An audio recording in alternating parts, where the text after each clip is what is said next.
Before we begin today's story, let us know in the comments section what time and part of the world you are listening from. Also, if you enjoy today's story, don't forget to like, share, and subscribe. Now, let's begin. The morning sun filtered through the rain-streaked windows of the daily grind, casting prism-like patterns across Lucy Harper's workspace. Her honey-brown curls, perpetually escaping from whatever attempt she made to contain them, caught the light as she moved with practiced grace behind the counter.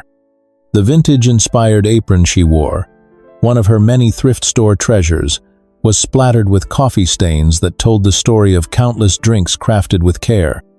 Lucy's hands were always in motion, whether creating intricate latte art or sketching on napkins during quiet moments. Her regulars had grown accustomed to finding tiny drawings alongside their orders, a delicate flower here, a whimsical bird there. These small acts of creativity were like breadcrumbs leading to her true passion, the watercolor paintings that filled her tiny apartment with bursts of color and life. "Good morning, Mr. Peterson," Lucy called out as the elderly man shuffled through the door, his arthritis-worn hands clutching his worn leather wallet. Before he could reach the counter, she had already started preparing his Americano extra hot, just the way he needed it to stay warm through his slow, deliberate sips. "Lucy, my dear," he smiled, the wrinkles around his eyes deepening. "You're a blessing on these cold mornings." As she worked, Lucy noticed the slight tremor in his hands was worse today. Without drawing attention to it, she grabbed one of the special grip sleeves she'd started keeping under the counter just for him. "How's that new great-granddaughter of yours?" she asked, knowing how his face would light up at the mention of little Emma. Their conversation flowed easily as she prepared his drink, and Lucy added a quick sketch of a baby rabbit on his cup, remembering how he'd mentioned Emma's nursery had a woodland theme. These were the moments she lived for, the small connections, the tiny ways she could make someone's day a little brighter. Between the morning rush and afternoon lull, Lucy's mind would drift to her art studio, really just a corner of her cramped apartment where her easel stood sentinel among stacks of canvases and collected oddities. Her latest piece was a series of abstract watercolors, inspired by the way Seattle's rain transformed the city lights into bleeding colors.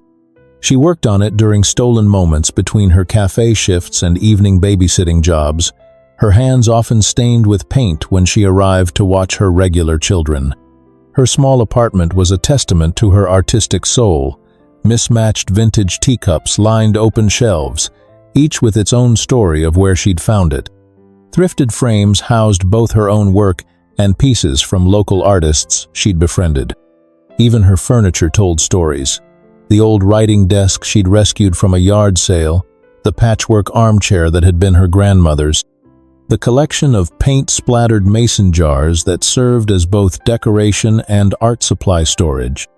Across town, in a gleaming skyscraper that pierced the Seattle skyline, Benjamin Willis stood at his floor-to-ceiling windows, his reflection a stark figure against the city backdrop. His custom-tailored suit and perfectly styled dark hair projected an image of absolute control, an image he'd spent years cultivating. As CEO of Willis Tech Solutions, control wasn't just in preference, it was a necessity. His office was a study in minimalism. Clean lines, monochrome colors, everything in its precise place. The only personal touch was a single photograph on his desk. His sister Amanda, her husband David, and their daughter Cassie, taken just months before the accident. The smiles in the photo seemed to mock the chaos that had followed their deaths. Taking custody of Cassie had turned his carefully ordered world upside down. The 12-year-old was a brilliant but wounded soul, wielding her grief like a shield against anyone who tried to get close. Ben had hired the best therapists, enrolled her in the most prestigious school, but nothing seemed to break through the walls she'd built. His assistant's voice crackled over the intercom. "Mr. Willis, the board is ready for you in conference room A." Ben straightened his tie, pushing thoughts of home life aside. In the boardroom, at least, he knew exactly what to do. Numbers made sense. Market projections followed logical patterns. People's motivations were clear and typically centered around profit margins. The day progressed with mechanical precision until 5:47 p.m., when his phone buzzed with a text from Mrs. Henderson, Cassie's regular sitter. "Sorry for the late notice, down with flu, can't make it tonight." Ben felt his carefully constructed schedule beginning to crumble. The annual Tech Innovation Gala was in 2 hours. Attendance wasn't optional, not with 3 potential investors expecting to meet with him. His fingers flew over his phone's keyboard, messaging his assistant to find a replacement sitter immediately. At 6:23 p.m., Lucy was just finishing her shift when she received the agency's call. Emergency sitting job, premium pay, starting immediately. She looked down at her paint-stained jeans and oversized sweater, then at the address provided. The Willis penthouse was clear across town, but something in the desperate tone of the agency coordinator made her agree. She barely had time to stop at home and grab her sitting bag, filled with art supplies, games, and her famous cookie dough stashed in the freezer for emergencies. The doorman at the luxury high-rise eyed her worn messenger bag suspiciously, but directed her to the private elevator to the penthouse. The doors opened directly into an apartment that looked more like a museum than a home. Everything was white, chrome, or glass, arranged with an attention to symmetry that seemed almost clinical. Ben Willis was a blur of motion in a tuxedo, barely glancing at her as he rattled off instructions. And there was Cassie, standing in the hallway like a small warrior preparing for battle. She wore designer clothes that seemed to dwarf her frame, her posture defensive, and her eyes sharp with challenge. Lucy recognized the look. She'd seen it in her own mirror years ago, after her parents' divorce. It was the look of someone determined not to need anyone. "I brought cookies," Lucy said simply, after Ben had rushed out. "And some really excellent watercolors. I heard you're an artist too." Cassie's carefully maintained mask flickered with surprise. "Who told you that?" Lucy smiled, noting the sketch pad visible beneath a pile of textbooks. No one had to. Artists can usually spot each other. She began unpacking her bag, revealing professional-grade art supplies. "Want to show me what you're working on? I could use some fresh perspective on color theory." For a moment, the apartment seemed to hold its breath. Then, almost imperceptibly, Cassie's shoulders relaxed. "You're not going to try to make me talk about my feelings?" "Nope," Lucy replied, spreading out her materials. "But I might ask your opinion on whether this ultramarine blue is too intense for the piece I'm working on." As she set up her impromptu art station on the pristine dining table, Lucy felt the first crack in Cassie's armor. Sometimes, she knew, the best way to help someone heal was simply to create a space where they felt safe enough to begin. In that moment, as Seattle's lights began to twinkle through the windows and 2 artists prepared to share their craft, 3 lives stood on the precipice of profound change, though none of them knew it yet. The sterile penthouse was about to learn what happens when art and chaos and love begin to seep through the carefully maintained cracks of a too-ordered life. The transformation began with a single sheet of watercolor paper spread across the pristine dining table. Lucy had positioned herself and Cassie by the floor-to-ceiling windows, where the city lights created an ever-shifting palette of inspiration. The initial silence between them was filled only by the soft swish of brushes in water and the gentle tap of paint tubes against the table. "The thing about watercolors," Lucy explained, demonstrating a technique, "is that they have a mind of their own. You can guide them, but sometimes the most beautiful things happen when you let them flow naturally." She tilted her paper, allowing the colors to blend and run together in unexpected ways. "See? Sometimes the mistakes create something even better than what we planned." Cassie watched intently, her usual mask of indifference slipping as curiosity took over. "But what if it goes wrong?" "Then we start again," Lucy shrugged, pulling out a fresh sheet. "That's the beauty of art. There's always another chance to create something new." As the evening progressed, Cassie gradually moved closer, her own sketchbook opening to reveal pages of fashion designs. They were remarkable, sophisticated beyond her years, with an intuitive understanding of form and color that made Lucy's artistic heart sing. "These are incredible," Lucy breathed, genuinely impressed. "Have you ever tried incorporating watercolor techniques into your fashion illustrations? Some designers use water media to explore how fabrics might flow and drape." Cassie's eyes lit up with interest, and for the first time, Lucy saw the girl beneath the grief. Passionate, creative, alive. They spent the next hour experimenting with different techniques, Cassie's fashion sketches taking on new life with the addition of flowing colors and organic textures. Time slipped away as they worked, their artistic collaboration punctuated by conversations that grew increasingly personal. Lucy shared stories about her own creative journey, about the challenges of balancing art with making a living, about the time she accidentally dyed her hair green trying to create the perfect teal shade for a painting. Cassie, in turn, began to open up about her own dreams. "Mom used to sew," she said quietly, focusing intently on her painting. "She was teaching me before everything." She said fashion was just another form of art. "She was right," Lucy replied gently. "And I bet she'd be incredibly proud of how you've developed your own style." When Ben returned home late that night, he stepped out of the elevator into a scene he never expected. His immaculate dining room had been transformed into an art studio, with papers spread across the table and spots of color brightening the stark white surface. But it was the sound that stopped him in his tracks. Laughter, bright and genuine, echoing through the usually quiet space. Cassie sat cross-legged on a chair, her usually perfect hair slightly mussed, a streak of blue paint across one cheek.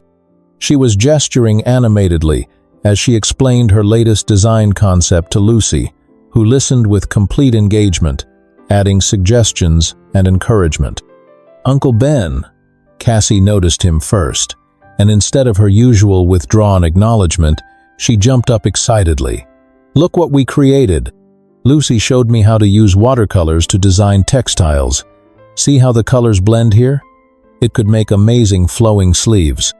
Ben found himself drawn into their creative sphere, watching in amazement as his niece enthusiastically explained techniques and terms he'd never heard her use before. Lucy stood slightly apart, observing the interaction with a warm smile that made something shift in Ben's chest.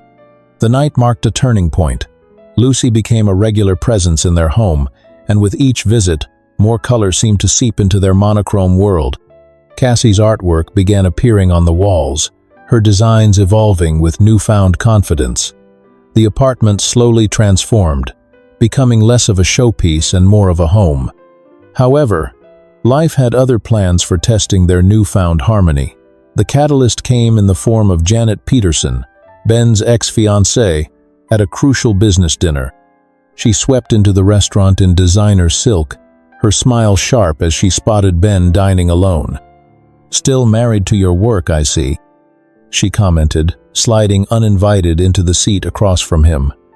"Though I heard through the grapevine that your domestic situation has improved. Finally found a suitable nanny for dear Cassie." "Babysitter," Ben corrected automatically, then immediately regretted engaging. "Was there something you needed, Janet?" "Just wanted to personally invite you to Daddy's 70th birthday gala next month. The whole tech world will be there." Her smile turned predatory. "Bring a date, darling. Show everyone you've moved on from our little episode." Pride and frustration made him speak before he could stop himself. "Actually, I have been seeing someone. We've been keeping it private, but we'll be there." Janet's perfectly shaped eyebrows rose with interest. "Will you now? How intriguing. Can't wait to meet her." The words hung in the air like a challenge, and Ben realized he'd walked right into a trap of his own making. He spent the next week wrestling with his self-created dilemma until Cassie, with the directness of youth, provided an unexpected solution. "Ask Lucy," she said simply, not looking up from her sketchbook. "She already knows us. She's great at talking to people, and she makes you smile." The suggestion took root in Ben's mind, though he tried to dismiss it. But watching Lucy one evening, as she moved comfortably through their home, her presence somehow both grounding and uplifting, he found himself considering it seriously. When he finally worked up the courage to ask, Lucy's response surprised him. She laughed, not mockingly, but with genuine amusement, and agreed with a casual, "Why not? Could be fun." The night of the gala arrived, and with it came a revelation Ben wasn't prepared for. Lucy appeared in an emerald green dress that seemed to catch and reflect every light in the room. Her usual wild curls were elegantly styled, though a few rebellious strands had already escaped to frame her face. She looked beautiful, but more than that, she looked completely at ease in her own skin. Throughout the evening, Lucy charmed everyone she met, not with practiced social graces, but with genuine interest and warmth. She engaged in passionate discussions about art with gallery owners, debated education reform with university deans, and even got Janet's father laughing with a story about an unfortunate incident involving spilled coffee and a corporate executive's white suit. Ben found himself watching her across rooms, noticing how she lit up while talking about her passions, how her hands moved expressively when she was excited, how her laugh seemed to draw people in like a warm hearth on a cold night. During a slow dance, as they swayed together under the crystal chandeliers, Ben realized something that would change everything. This wasn't pretense anymore. Somewhere between the art lessons with Cassie and this moment, with Lucy in his arms, reality had shifted. The woman who had brought color and life back into his world had also, without his noticing, claimed a piece of his heart. Lucy must have sensed something in his silence because she looked up at him, her eyes questioning. "Ben?" He tightened his hold slightly, just enough to draw her closer. "Thank you for doing this tonight." "It's not exactly a hardship," she replied softly, a smile playing at the corners of her mouth. "Your world is interesting." "Is it?" he asked, suddenly desperate to know what she really thought of all this. Of him? "Yes," she said simply, "but not as interesting as what you're like when you're at home, watching movies with Cassie, or trying to understand her latest design concept." The honesty in her voice, the warmth in her eyes, it all combined to create a moment of perfect clarity. As they continued to dance, Ben realized that the evening had stopped being about proving anything to Janet or the rest of their watching audience. Instead, it had become about something much more real, something that had been growing quietly between them all along.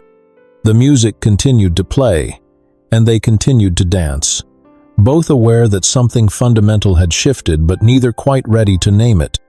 Around them, the gala continued in all its glittering glory, but in their shared silence, a different kind of wealth was being measured, one made of shared glances, gentle touches, and the quiet understanding that sometimes the best things in life come disguised as temporary solutions to temporary problems. Sorry to cut in, but I noticed 90% of our viewers watch our stories till the end, but eventually forget to subscribe. Please, if you're enjoying our story, don't forget to hit that subscribe button. It helps our stories get recommended to more hearts across the globe. Thank you. Now, back to our story. After the gala, life settled into a new rhythm, but one charged with unspoken possibilities. Lucy remained Cassie's sitter, but the boundaries of her role began to blur. Family dinners evolved naturally, beginning with Cassie's casual requests for Lucy to stay and taste test new recipes she wanted to try. These evenings transformed the stark dining room into a warm, laughter-filled space where stories and dreams were shared over home-cooked meals. Lucy's cooking style, like her art, was creative and intuitive. She taught Cassie how to experiment with flavors, turning ordinary dishes into culinary adventures. Ben would come home to find them in the kitchen, flour dusting their clothes, debating the merits of different herbs or the perfect ratio of spices. "You don't have to stay and cook," Ben would say, but his eyes told a different story. "I know," Lucy would reply, a soft smile playing at her lips. "But I want to." Cassie, watching these exchanges with shrewd preteen wisdom, began orchestrating situations with the precision of a master strategist. Movie nights became weekly events, with Cassie invariably choosing romantic films that ran late, requiring Lucy to stay just until the end. She developed a sudden interest in art museums, suggesting weekend outings that needed both adult chaperones for safety. The attraction between Ben and Lucy grew in quiet moments, hands brushing while passing dishes, lingering glances across rooms, conversations that stretched late into the evening after Cassie had gone to bed. Lucy would find herself watching Ben with Cassie, noting how his corporate mask fell away when he helped with her homework or listened to her latest design ideas. Ben caught himself looking for Lucy's smile, the way her eyes crinkled at the corners when she laughed, how she absent-mindedly tucked wayward curls behind her ear while concentrating. Their worlds began to merge in subtle ways. Lucy's art supplies found a permanent home in a corner of the living room, her watercolors adding splashes of color to the minimalist space. Ben's rigid schedule became more flexible, making room for impromptu family dinners and weekend art projects. Cassie's room transformed from a designer showcase into a creative haven, walls covered with her fashion sketches and Lucy's paintings. The catalyst came on a Friday evening in late autumn. Rain pattered against the windows as they settled in for their weekly movie night. Cassie had chosen an old romantic comedy, claiming it was research for a vintage-inspired fashion collection. "Here," Lucy said, passing Ben a mug of hot chocolate made from her secret recipe. Their fingers touched, and neither pulled away immediately. The moment stretched, electric with possibility, until Cassie's theatrical cough broke the spell. As the evening progressed, Cassie executed her master plan. She positioned herself between them on the couch, then gradually dozed off, her head in Lucy's lap and feet against Ben's side. The movie played on, but neither adult was paying much attention, too aware of each other's presence, of the warmth of their shared connection through Cassie. When the credits rolled, Ben carefully carried Cassie to bed. Upon returning, he found Lucy standing on the balcony, wrapped in one of the throw blankets, watching the city lights shimmer through the rain. "Tea," he offered, joining her with 2 steaming mugs. "Thanks," she smiled, accepting the cup. Their fingers brushed again, and this time, neither pretended not to notice. "Lucy," Ben began, his voice soft but certain. "These past few months." "I know," she replied, turning to face him. The city lights played across her features, making her eyes sparkle. "Everything's different now, isn't it? Is that a bad thing?" She shook her head, setting down her mug. "No, just complicated. It doesn't have to be," Ben said, moving closer. "Unless you want it to be." The kiss, when it came, felt inevitable, like the final piece of a puzzle clicking into place. His hands found her waist as hers slid up to his chest, and the blanket fell forgotten to the floor. The rain continued to fall softly around them, creating a private world of their own. When they finally parted, Lucy rested her forehead against his chest, listening to his heartbeat. "We should probably talk about this," she murmured. "We should," he agreed, tightening his arms around her. "But maybe not tonight?" She nodded, understanding the desire to let this moment exist purely as it was, without analysis or definitions. The transition from friendship to relationship happened naturally, like watercolors bleeding into each other to create something new and beautiful. Lucy maintained her independence, keeping her apartment and her job at the cafe. She refused to let their relationship change the essence of who she was, the artist who found beauty in simple moments, the barista who remembered her customers' stories, the woman who had built her life on her own terms. Ben, in turn, learned to embrace the unpredictability that came with loving someone like Lucy. He discovered the joy of spontaneous afternoon walks, of lazy Sunday mornings spent watching her paint, of coming home to find his apartment filled with the scent of baking cookies and the sound of Cassie's laughter. Their different worlds merged in unexpected ways. Lucy's artistic sensibility began to influence Ben's approach to business, helping him see creative solutions where before he'd only sought logical ones. Her presence at corporate events brought warmth and authenticity to otherwise stilted affairs. Meanwhile, Ben's structured thinking helped Lucy organize her first gallery showing, turning her dream of sharing her art with the world into reality. Cassie blossomed in the environment of their growing love.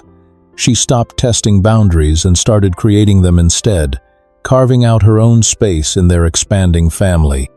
Her art flourished under Lucy's guidance, while Ben's steady support gave her the confidence to share her designs with the world.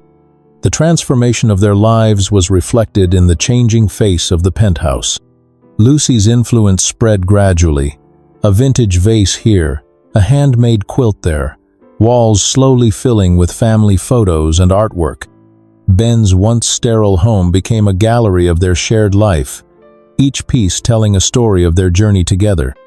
One evening, as they prepared dinner together, Lucy showing Ben how to properly chop vegetables while Cassie sketched at the counter, Ben realized how completely his life had changed. The man who once measured his days in 15-minute increments now found himself lost in moments. The way Lucy's nose scrunched when she concentrated, how Cassie's eyes lit up when sharing new ideas, the comfortable silence of family simply being together. "What are you thinking about?" Lucy asked, catching his thoughtful expression. "Just this?" He gestured to encompass their domestic scene. "All of it. How different everything is now." Lucy smiled, understanding. "Different good?"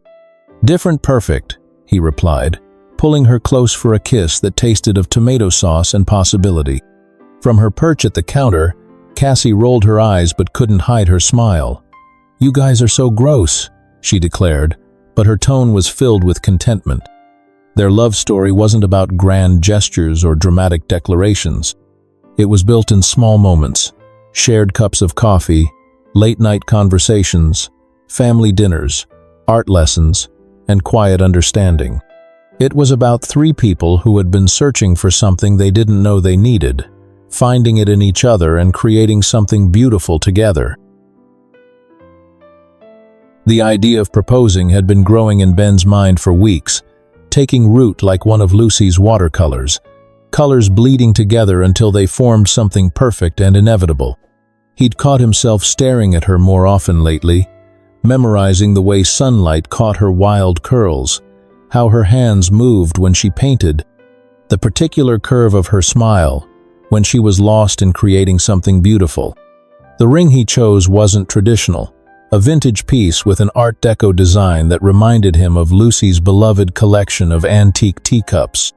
The jeweler had offered to show him more modern options, but Ben knew this was the one. Like Lucy herself, it was unique, artistic, and carried a history of love within its delicate metalwork.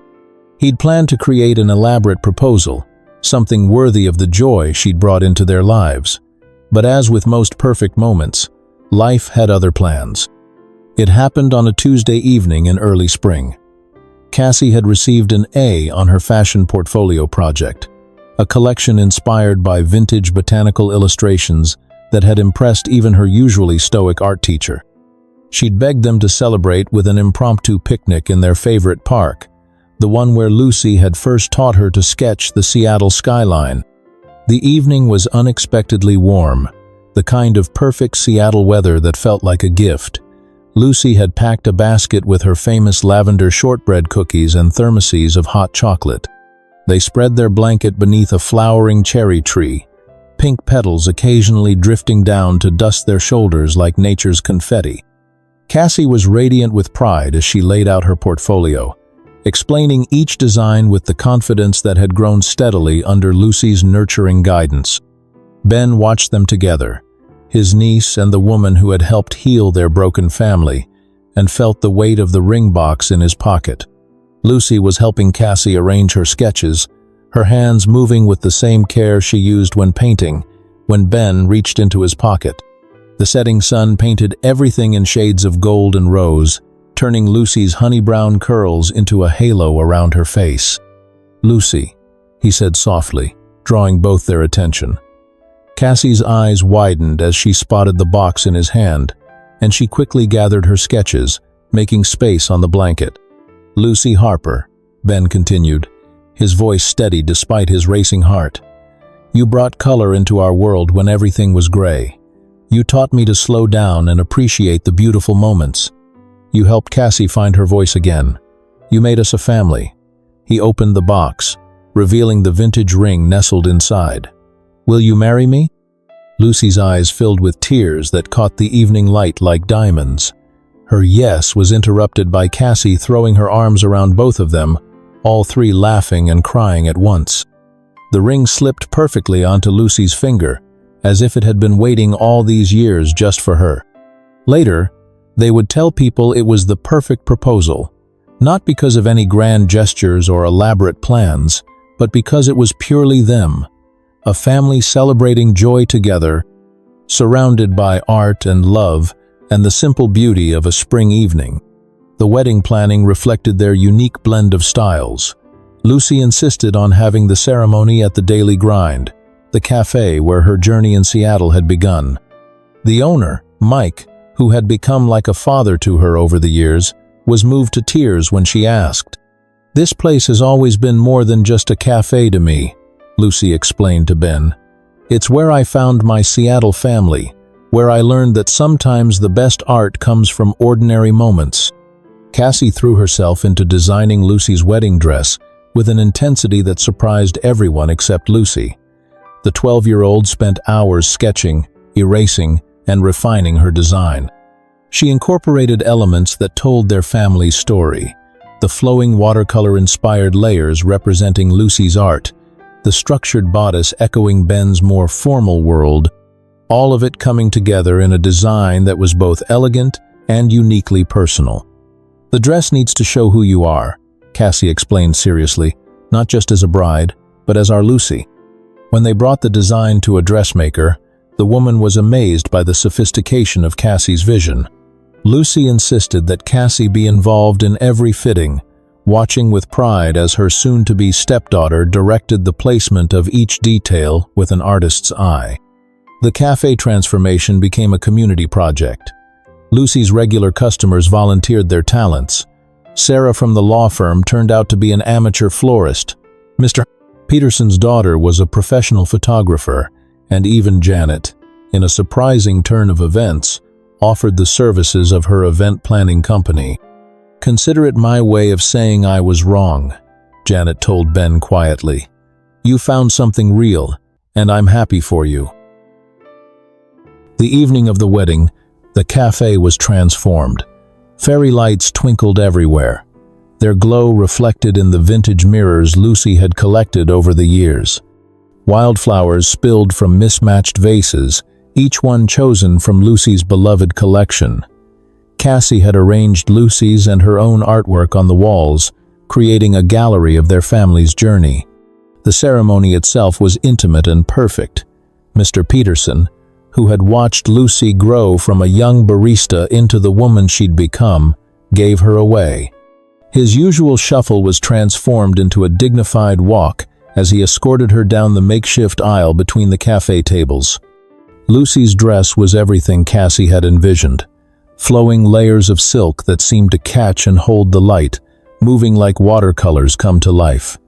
The bodice was intricately detailed with hand-embroidered flowers, each one representing a different moment in their story together. Ben, seeing her for the first time in the dress, felt his breath catch. She was carrying a bouquet of wildflowers mixed with paintbrushes, Cassie's idea, and her eyes were bright with joy and unshed tears. Their vows were simple but profound. Lucy promised to keep bringing color and chaos into their ordered world, to always find beauty in ordinary moments, to love both Ben and Cassie with an artist's heart.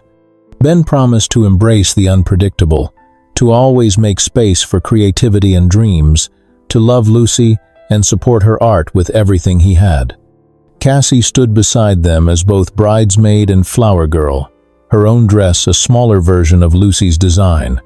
When the time came for the rings, she presented them proudly, beaming as Ben and Lucy slipped the simple bands onto each other's fingers. The reception that followed was a beautiful blend of their worlds. Corporate executives mingled with artists, cafe regulars shared stories about Lucy with Ben's business associates, and Cassie's art teacher engaged in a lengthy discussion about color theory with a tech investor. As they shared their first dance among the cafe tables, Lucy looked up at Ben with eyes full of love and mischief. "You know," she said, "for someone who likes everything planned and ordered, you took quite a chance on a chaotic artist." Ben pulled her closer, breathing in the familiar scent of coffee and paint that he'd come to associate with home.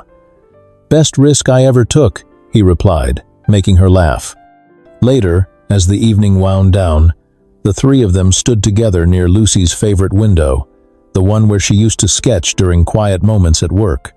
Cassie was tucked between them, her head resting against Lucy's side, while Ben's arm encircled them both. "Look," Lucy said softly, pointing to where the setting sun was painting the sky in brilliant colors. "Nature's watercolors." Ben looked at his new wife and daughter, both artists seeing beauty where others might see just another sunset, and knew that his carefully ordered world had been transformed into something far more precious, a masterpiece painted in love, family, and the courage to let color bleed outside the lines. Their story, like Lucy's paintings, was a testament to the beauty of imperfection, to the art of letting love flow naturally, creating patterns and colors more beautiful than anything that could have been planned. It was proof that sometimes the most precious things in life come not from careful control, but from the willingness to let your heart paint outside the lines,